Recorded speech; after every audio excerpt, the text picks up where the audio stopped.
Dordogne Info, des messages d'information locale et départementale.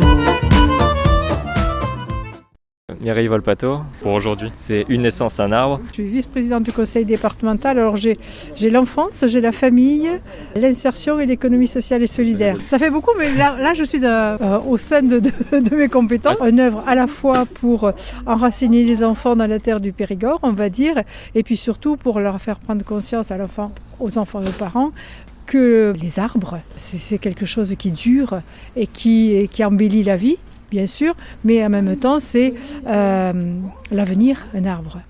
Ça apporte de l'oxygène, on en a besoin. Et n'oubliez pas que c'est un dispositif c'est un arbre payé par le département pour chaque naissance. Donc il ne faut pas oublier de s'inscrire sur le site. Sur le site internet, ou alors on envoie, grâce à la PMI, on envoie à chaque famille une petite fiche pour qu'ils puissent s'inscrire et choisir leur arbre. Parce qu'effectivement, il y a plusieurs sortes d'arbres. Ça dépend aussi de la capacité des personnes en termes de terrain.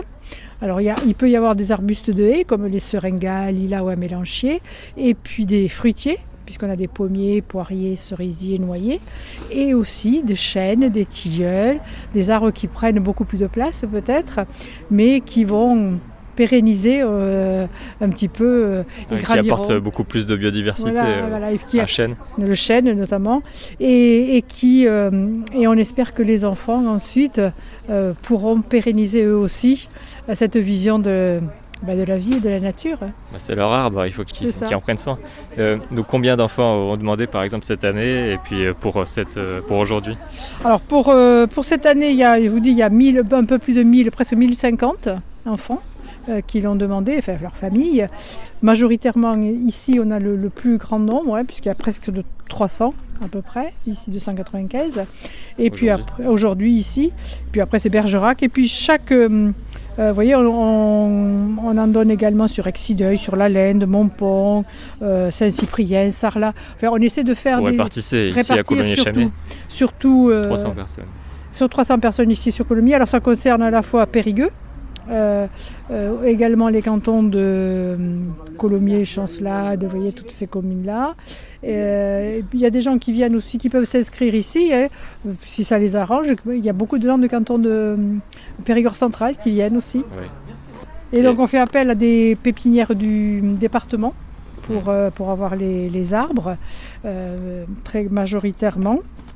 Et vous avez le nombre par essence demandé. Est-ce que le noyer en Périgord le noyer, il y a eu 57 demandes quand même. Oui. 57 demandes.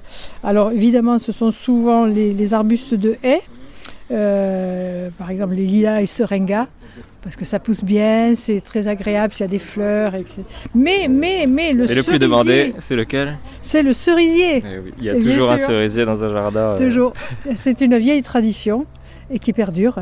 Parce que effectivement, il y a à la fois l'arbre et puis les fruits. Et les cerisiers, c'est parmi les premiers fruits qui arrivent. Avec des belles fleurs aussi. Voilà. C'est un symbole de l'amour également, le cerisier. Et vous-même, Mireille Volpato, est-ce que vous avez planté des arbres pour vos enfants?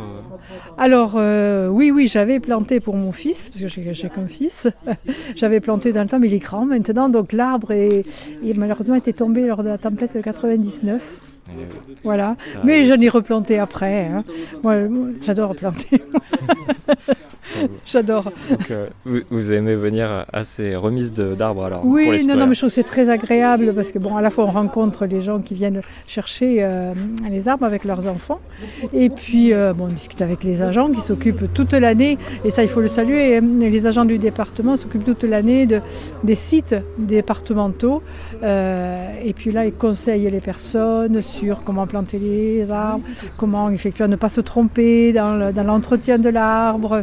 On est aussi dans de la pédagogie, et c'est ça qui est intéressant. Un échange de savoir-faire. Oui, tout à fait. Et en Dordogne, dans un département rural comme ici. Mais il y a des gens qui l'ont oublié parfois parce qu'il y a eu des ruptures dans la transmission de l'information dans les familles. Et donc, après, on est là aussi pour ça. Il faut garder cette connaissance, ce savoir-faire agricole.